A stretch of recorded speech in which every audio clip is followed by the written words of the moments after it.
Em nome do Pai, do Filho e do Espírito Santo. Amém. Caríssimos irmãos, caríssimos amigos, salve Maria, bem-vindos a este domingo, 21º domingo do tempo comum. E nós temos hoje, a liturgia da Igreja apresenta-nos o final do discurso eucarístico no Evangelho de São João. Nós estamos no ano de São Marcos, entretanto, a liturgia de São Marcos, o Evangelho dele é curto. A Igreja, neste tempo, coloca 5 domingos com este capítulo 6 de São João, que é o capítulo precisamente onde Nosso Senhor anuncia a Eucaristia. Nosso Senhor, após fazer o milagre da multiplicação dos pães e dos peixes, prepara o povo para anunciar o grande milagre que irá conceder à humanidade na última ceia, que é oferecer-se a si mesmo, o seu corpo, sangue, alma e divindade nas espécies eucarísticas.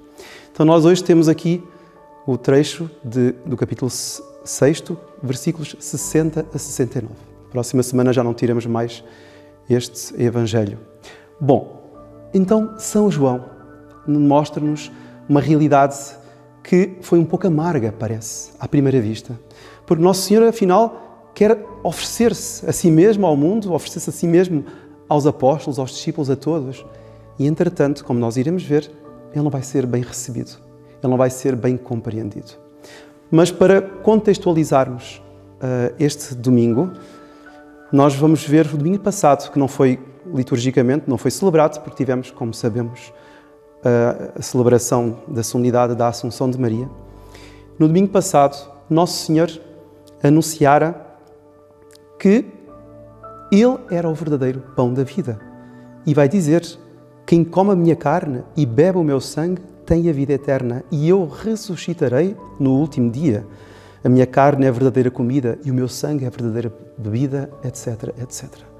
Então, Nosso Senhor, depois da multiplicação dos pães e dos peixes, faz um discurso longo, muito longo, que nós durante 5 semanas tivemos a meditar, e esta é a última semana, para preparar a cabeça materialista daquele povo, e inclusive dos próprios apóstolos, para uma realidade assombrosa, uma realidade incrível. É que daí a um ano, porque esta liturgia, São João vai dizer, Jesus estava nas vésperas da Páscoa. Então, sabe-se que Nosso Senhor fez este milagre e houve toda esta contextualização se deu precisamente a um ano antes da instituição da Eucaristia. Então, Nosso Senhor de antemão quis preparar as pessoas, quis preparar os apóstolos, os discípulos, para esse grande milagre. Um grande milagre que eles, neste momento, não compreenderam. Vejam só, naquele tempo, muitos discípulos, ao ouvirem Jesus, ou seja, o que narramos há pouco, disseram: estas palavras são duras. Quem pode escutá-las? Ou seja, palavras doem-nos no ouvido, mais ou menos como um violino desafinado ou um barulho seco. Isto dói-nos no ouvido, ou seja, nós não conseguimos mastigar essas palavras. Como é que nos dizeis? Quem come a minha carne terá a vida eterna. Então, como é que Ele vai dar a sua carne a comer? Então eles dizem, são palavras duras, não conseguimos compreendê-las, não conseguimos mastigar o significado do que dizeis. Ou seja, as cabeças deles, sem fé, não conseguiam compreender o anúncio de Nosso Senhor.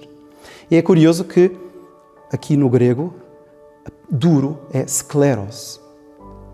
As palavras são skleros, são duras. Este adjetivo, no grego, dá origem à palavra esclerose, não é? Aquela doença, esclerose múltipla, esclerose sistémica, que é realmente um atrofiamento de várias partes do corpo, que ficam duras também. Então, estas palavras de Nosso Senhor, para aquelas cabeças, para aquela mentalidade, eram duras. Eles não estavam a conseguir mastigá-las, não conseguiam absorver aquilo que Nosso Senhor transmitia. E então, Jesus, conhecendo interiormente que os discípulos murmuravam por causa disso, imagine, uma multidão em torno do Nosso Senhor, alguém vem dizer, essas palavras são duras. E Nosso Senhor vê que os discípulos, sem dizerem nada, porque era interiormente, os discípulos também, realmente, eu também não percebi. E Nosso Senhor então olha para os discípulos, ou seja, os mais próximos, e diz, mas isto escandaliza-vos? Então não compreendeis? Então eu fiz há pouco um milagre arrepiante. 5.000 homens que comeram de pouquinho pão que nós tínhamos ali. tínhamos um pouco de peixe. Como é que nós demos alimento para esses 5.000 homens, para as mulheres, para as crianças todas? Milhares e milhares de pessoas. Então não compreendeis. Ficais escandalizados por esta verdade que vos digo. Tendes de comer a minha carne, beber do meu sangue? Então, se isto escandaliza-vos, e então, continua Nosso Senhor, e se virdes o Filho do Homem subir para onde estava anteriormente? Aquelas não entendiam. Como é que sabemos? Nem percebemos o que é que significa isso, não é? Então, mas no dia em que virem o Filho do Homem subir aos céus, então compreenderão que o Filho do Homem tem poder sobre o seu corpo. E evidentemente que ele não vai dar partes do corpo para comer. Não é? Ele não vai se dividir entre os discípulos, entre todos aqueles que ali estão. Mas ele tem poder sobre o corpo. Assim como tem poder de subir aos céus, assim tem poder de se dar a si mesmo. E aqui está o mistério da Eucaristia. E depois Nosso Senhor vai dizer: o Espírito é que dá vida, a carne não serve de nada. E as palavras que eu vos disse são Espírito e vida. Este trecho é muito, assim, quase também um trecho escandaloso, porque Nosso Senhor diz: a carne não serve de nada. A carne. E Santo Agostinho vai pegar nesta expressão: a carne não serve de nada. E vai-se colocar o problema: mas Senhor, como é que é possível dizeres que a carne não serve de nada? Vós fizeste-nos com carne. Mais ainda, quer dizer, vós dissestes há pouco tempo antes, quem come a minha carne tem a vida eterna. Então, Santo Agostinho coloca-se: mas então porquê que a carne não serve de nada? E ele então vai fazer de uma analogia. Vai lembrar-se de que São Paulo aos Coríntios diz que a ciência por si só, a ciência, digamos, o conhecimento das coisas, o estudo das coisas, por si só faz mal. Não que a ciência seja uma coisa má, mas é que a ciência tem de estar sempre unida, o estudo tem de estar sempre unido à caridade, ao amor a Deus. Se o estudo for feito só pelo estudo, acaba por ensoberbar a pessoa que estuda. Então, Santo Agostinho diz: então, desse modo, do modo que a ciência sem a caridade faz mal, assim também a carne sem o Espírito realmente não serve para nada. Porque se a carne é realmente útil para nós, é porque tem o Espírito. E por isso é que ele vai dizer logo a seguir: as palavras que eu vos disse são Espírito e vida. É realmente o Espírito que vivifica a carne. É o Espírito que dá o poder à carne. Então, nós nesse sentido conseguimos compreender, porque o pão de si, o pão da Eucaristia, sem as palavras que são Espírito e vida, continua pão. Continua pão. Não muda nada. Mas o pão, com as palavras pronunciadas pelo sacerdote, então produzem vida. O Espírito dá a vida. O pão deixa de ser pão e se transubstancia no corpo de Cristo. Então, neste sentido, Nosso Senhor dá algo para eles, para os apóstolos, que eles certamente também não entenderam naquele momento, mas que explicava já o sentido da Eucaristia. O pão de si mesmo, o vinho de si mesmo, nada. É um símbolo, digamos assim.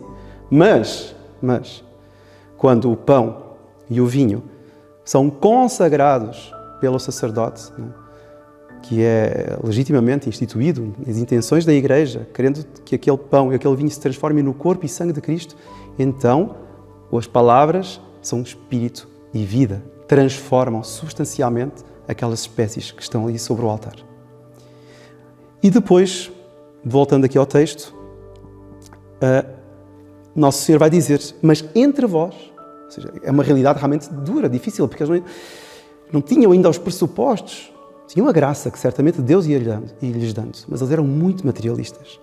E Nosso Senhor vai dizer: Jesus bem sabia desde o início quais eram os que não acreditavam e quem era aquele que o havia de entregar.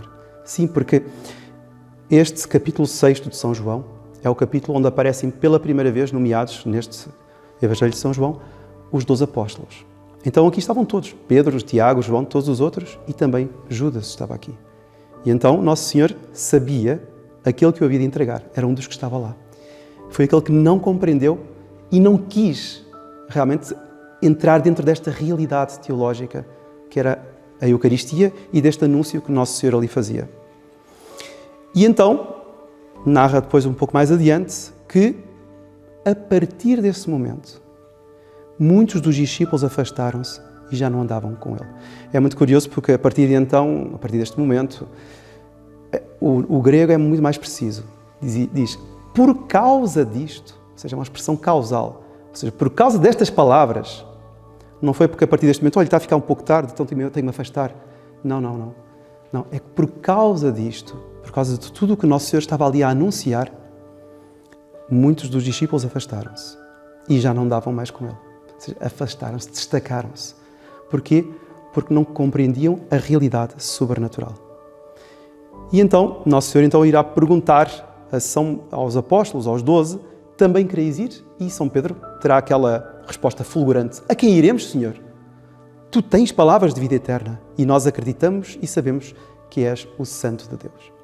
Bom, este é o Evangelho de hoje. Este é o anúncio da Eucaristia, mas que nos faz lembrar um ponto muito importante na nossa vida. Porquê que Nosso Senhor exige tanta fé? Porquê que Nosso Senhor tem palavras duras, como são aqui comentadas pelos discípulos que o ouviam? Duras são as palavras. Ora, as palavras são duras porque eles não tinham fé. Vejam, por exemplo, quando uma criança vai fazer a primeira comunhão. Uma criança está-se a preparar, já tem o uso da razão e prepara-se então para receber a Jesus sacramentado pela primeira vez. O que se exige da criança, uma criancinha, tem 8, tem 9, 10 anos, o que exige dela é que ela compreenda que há um mistério por trás daquilo que ela vai fazer. Ou seja, nós vemos que a criança é preparada para dar um passo além daquilo que é a realidade sensível. E isto que acontece com a criança é o que acontece também com cada um de nós. Não é? Cada um de nós, no momento em que se aproxima da Eucaristia, é confrontado com essa realidade. É uma realidade sobrenatural. É uma realidade para a qual nós temos de nos preparar muito bem. Porquê? Porque é o corpo e sangue de Cristo que está ali. E por isso, se uma pessoa vai à Eucaristia e aproxima-se do banquete, da comunhão, de qualquer forma, ela está a cometer um pecado, e um pecado de sacrilégio. Se ela está em pecado mortal, ela, em vez de receber uma grande graça sobre o altar, ela está a cometer um pecado de sacrilégio. Ou seja, essa pessoa realmente, em vez de receber o corpo de Cristo e com isso permanecer Deus dentro dela e ela ter a porta do céu aberta, ela está a fechar as portas do céu com mais um pecado. Bom, alguém pode dizer, mas seu padre, isso é muito duro o que está a dizer. Realmente é que a Eucaristia, como vemos no Evangelho de hoje, a Eucaristia é uma pedra de escândalo. Porque ou nós aceitamos a Eucaristia como ela é, ou então não aceitamos. Não é? Estas palavras serão duras. Serão duras. As palavras que Nosso Senhor anunciou no Evangelho de hoje foram duras. Para quem tem espírito materialista, para quem acha que a Eucaristia é meramente uma festa que uma vez por semana nós praticamos, ou é um encontro social, nós então vamos lá ver os nossos amigos, que só vemos uma vez por semana e encontramos lá e banqueteamos sob o altar da palavra, etc. E o altar eucarístico. Quer dizer, a Eucaristia não é isso. A Eucaristia é recebermos uma forma velada, é verdade, mas sabermos que recebemos o corpo e sangue de Nosso Senhor Jesus Cristo. E então é necessário que eu tenha uma vida condigna a esta situação. Não é? Estes homens que aqui estavam diante de Nosso Senhor não estavam preparados. Porquê? Porque tinham um espírito materialista. E hoje em dia, caríssimos irmãos, quantidade de pessoas nós vemos que não estão preparadas. Pessoas que têm um olhar para a Eucaristia como se fosse apenas um banquete, uma festa, uma festança, assim, ao domingo. E depois vão para casa e festejam mais ainda com a família. Mas não é isso.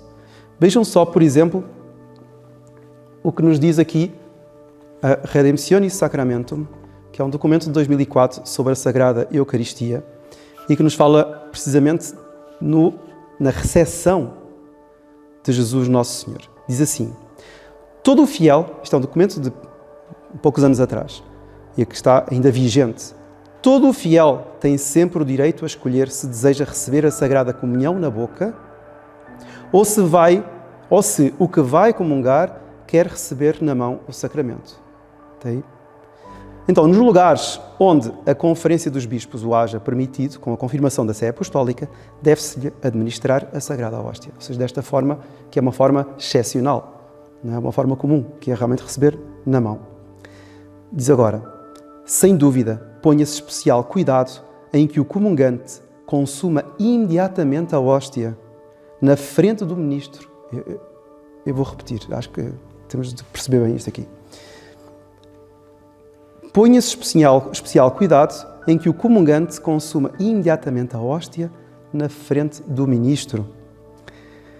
E ninguém se desloque ou retorne, tendo na mão as espécies eucarísticas. Então ninguém deve receber a Eucaristia e sair com ela por aí a andar e voltar para o próprio lugar, como acontece muitas e muitas vezes. Isto é escandaloso. Quer dizer, e depois se a pessoa for chamada a atenção, porque não pode fazer isso, que palavras duras!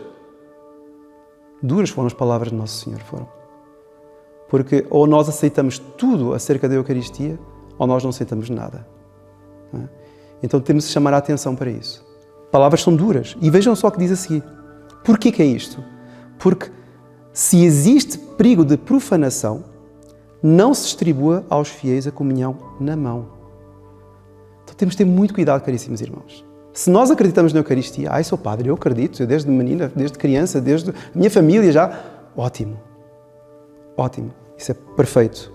Então, mas se existe perigo de profanação, então é melhor não comungar. Ou não se distribua a comunhão, é o que está aqui a dizer. Porque é melhor não receber a comunhão, não é, do que profanar o Santíssimo Sacramento. Porque há pessoas que não sabem receber a comunhão. E há pessoas que deixam cair a comunhão ao desbarato, assim, pelo meio do chão. As coisas que nós vemos por aí são assustadoras. E vai dizer aqui mais a seguir que é um ponto que também é de assustar.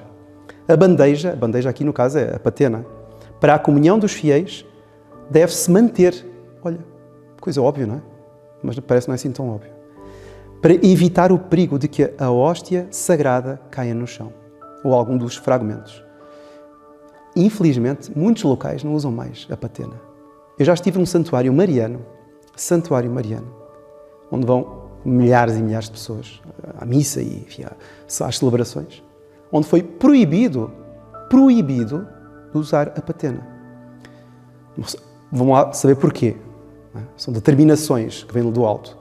Mas proibido usar a patena. Ou seja, se o sacerdote for dar a comunhão e a pessoa receber mal a comunhão, ou o sacerdote não souber dar bem a comunhão, e a hóstia cair, vai para o meio do chão.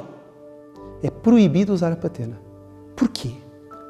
Quando está determinado que a bandeja deve-se manter. Deve-se manter. Então, caríssimos irmãos, nós vemos que a determinação que é dada aqui pela Santa Sé é muito clara. Tudo isto é duro. É duro. São princípios. São linhas de formas de agir. Para quê? Para salvaguardar o mistério eucarístico. Porque é muito fácil, infelizmente, nós criarmos o Deus que nós queremos. Vejam só, para terminarmos, o que Nosso Senhor hoje nos apresenta, a liturgia hoje nos apresenta na primeira leitura. O livro de Josué, no capítulo 24, narra que Josué reuniu todas as tribos em Siquém, num determinado lugar, e fê-los jurar, abdicar dos deuses. Ou seja, na realidade ele fez o seguinte: quereis servir ao Deus verdadeiro ou aos falsos deuses? E ele foi dando o catálogo dos acontecimentos, todos os milagres que Deus fez pelo povo, não é? E todas as abominações que eles praticaram aos falsos deuses. Que falsos deuses são esses? Por exemplo, o Deus dos amorreus, que é narrado aqui também num trecho anterior. O Deus dos amorreus era o Deus Moloque. O Deus Moloque era um homem gigante, uma estátua, era o Deus, era a estátua, com uma cabeça de boi, já se é assustador, uma espécie de minotauro, sentado, onde o estômago era um forno que se abria e estava incandescente. E deitavam-se lá para dentro crianças, ofereciam-se crianças em sacrifício. Isso foi o Deus ao qual os antepassados judaicos, prestaram culto. Depois havia o deus Baal, muito conhecido, Astarté, deuses da fecundidade, ou seja, deuses da sexualidade, onde se faziam as piores abominações e também ofereciam-se sacrifícios humanos. Então vejam no que é que os antigos caíram e o que é que Josué oferece. Culto ao verdadeiro Deus. Largai tudo isso. Palavras duras, sem dúvida. Ou 8 ou 80. Mas não pode ser de outra forma, caríssimos irmãos. E é mesmo isso que a liturgia hoje nos quer dar a entender. Nós ou acreditamos na Eucaristia, tal qual ela é, a presença de Deus Nosso Senhor, ou não acreditamos. E esta união é, de uma forma lindíssima, elevadíssima, esta união que Deus Nosso Senhor terá connosco é-nos indicada aqui pela Epístola, segunda leitura, a Epístola de São Paulo aos Efésios. Porque São Paulo vai falar da submissão e da união entre o homem e a mulher, não é? A união matrimonial. Ele vai dizer que este mistério que existe, não é? Na relação humana, existe muito mais, a fortiori. Existe em Deus, através de Cristo e da Igreja. E a Igreja somos quê? Somos nós. Cada um de nós é um membro da Igreja. E Nosso Senhor, na Eucaristia, dá-se em comunhão para que nós nos unamos dentro dele. Ou seja, porque no momento em que nós recebemos Jesus, não somos nós que absorvemos Jesus, é Jesus que nos absorve. E nós, no dizer de São João d'Ávila, nós podíamos dizer que nos cristificamos, nós nos deificamos no momento em que recebemos a comunhão. Mas é necessário receber a comunhão dignamente, é necessário recebê-la, enfim, de forma reta, de forma em estado de graça. Então, caríssimos irmãos, passamos a Nosso Senhor neste 21º domingo do tempo comum, este dom extraordinário desta fé, para que as palavras de Nosso Senhor nunca sejam duras, mas sejam doces ao paladar. E que a bênção de Deus Todo-Poderoso, Pai, Filho e Espírito Santo, desça sobre vós e permaneça para sempre. Amém. Louvado seja Nosso Senhor Jesus Cristo.